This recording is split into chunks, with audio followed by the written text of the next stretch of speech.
Office party खत्म होने के बाद हॉल में सिर्फ चंद लोग रह गए थे। मैं कुर्सी पर बैठी थकावट से सांस ले रही थी। जूनियर मेरे पास आया, हाथ में पानी का ग्लास, टाई ढीली। आप ठीक हैं? मैंने सर हिलाया। उसने मेरे पास वाली कुर्सी खींच कर बैठ गया।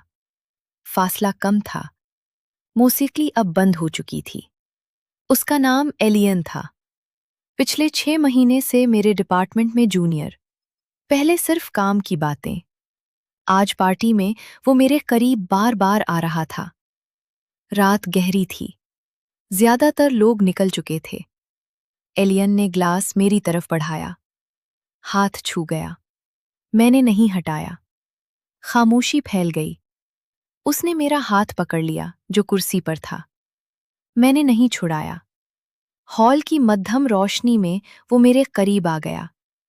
उसने मेरे बालों को छुआ और मेरे माथे पर होंठ रख दिए, हल्के से। मैंने आंखें बंद कर ली। दिल तेज धड़कने लगा।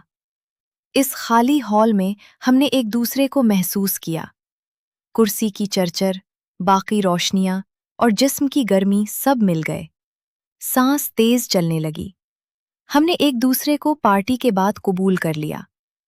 बाहर कॉरिडोर खामोश था। अंदर सिर्फ हमारी सांसों का मेलाद था। कपड़े अधूरे रह गए। वक्त का पता नहीं चला। जब अलग हुए तो एलियन ने मेरा हाथ दबाया और ग्लास उठा लिया। अब चले? मैंने कपड़े दुरुस्त किए। हमने अलग अलग गाड़ी ली। घर पहुंचकर मैंने मामूल का चेहरा बनाया। अगले दिन ऑफिस में आम बातें, मगर शाम को फिर मौका मिला। कुर्बत बढ़ती गई। शिद्दत गुज़श्ता बार से ज्यादा हो गई। सांस भारी होने लगी। कई शामें ऐसी गुजरीं, कभी रिपोर्ट के बहाने, कभी फाइल के। हर बार ऑफिस खाली होने पर मुलाकात। कभी सिर्फ लम्स, कभी बोसा, कभी मुकम्मल तौर पर एक दूसरे के करीब हो जाना। मैं जानती थी ये जूनियर है, मगर खाली हॉल ने सब छुपा लिया।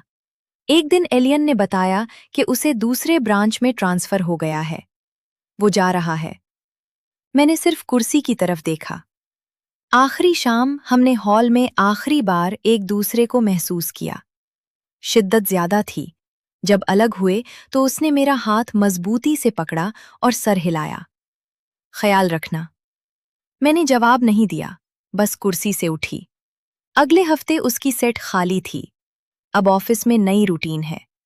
मैं फाइलें तरतीब देती हूँ, मीटिंग्स में बैठती हूँ। कभी कभार पुराने हॉल के बाहर से गुजरती हूँ तो मध्यम रोशनी याद दिलाती है। उसका हाथ, उसकी सांस, जिस्म की गर्मी। मैंने कभी किसी से नहीं कहा। कुर्सी ने जो महसूस किया वो कुर्सी में ही रह गया। न मेज ने देखा, न किसी ने नोटा। ऑफिस पार्टी के बाद जूनियर के साथ वो रात अब सिर्फ मेरे काम की खामोशी का हिस्सा है। मैं रोजाना डेस्क पर बैठती हूँ, नए ईमेल्स देखती हूँ और वो लम्हे आहिस्ता आहिस्ता फाइलों के नीचे दबते जाते हैं। कभी कभार कुर्सी हल्की सी चरचराती है, फिर खामोश हो जाती है। यही अब बाकी रह गया है।